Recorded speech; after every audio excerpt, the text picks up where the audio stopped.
Good day and welcome. Today I'm going to be talking about The Pawn of Prophecy, published in 1982 by David Eddings.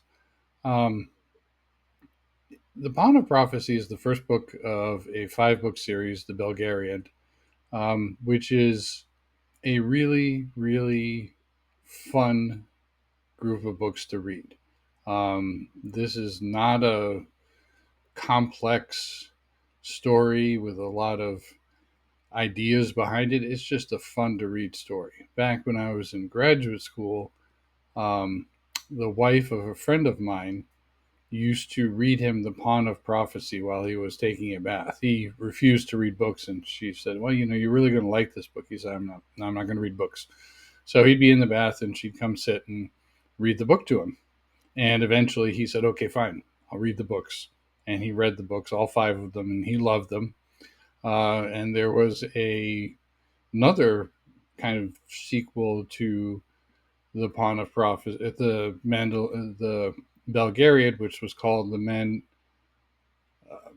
Oh gosh, not the Mandalorian, the Mandaralan, um, which he also read, and then there was 3 books with Sparhawk the Paladin, which he also read. He absolutely adored David Edding's style, and really, I mean, there's a lot to like about it. It is a very, very basic high fantasy type of book where you have um, a scullery boy who is more than he seems, and the people who have been guarding him and keeping him safe until the time of prophecy comes then take him out of the scullery and assemble a team of questers who, you know, embark on a quest to save the world.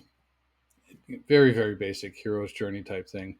The thing that really sets the Belgariad apart from any large number of similar books is, in my opinion, the dialogue. The dialogue is just absolutely hilarious. I will laugh periodically when I'm reading the story. So there's one example where these 2 characters they've been kind of dogging each other's footsteps for a while, and one of them's trying to advance the quest and one of them's trying to prevent the quest, and they keep running across each other in their various and sundry events. And so they're fighting on the roof, or on a walkway on a city that's built on top of a mountain, and one of the characters flips the other character off the side where they fall down the mountain. And so a couple seconds later, the main characters comes up and, hey, what's going on? Oh, we ran into this guy. What's he doing now? Flying. Flying? How's he doing? I don't know. Does bouncing count? Um, I'm doing this from memory. I'm not reading it right out there, but I just find that kind of thing amusing. So that's why I enjoy the Belgariad. It is 5 stories, very simple, enjoyable to read, funny dialogue. The characters all have very sardonic senses of humor, and will talk back and forth amongst themselves, and it's just really enjoyable to read. I think the books are maybe 200 pages each, and I can go through them in an hour and a half, 2 hours, just just rip right through them. And partially is because I read them all the time, so it's very familiar. I don't have to really sit and struggle and remember, well, what does this mean and why this is important, or what's the deeper message behind this. It's just, I know it's a fun little story, we're going to read it, um, which I do, so I would recommend it. One comment: it is published in 1982,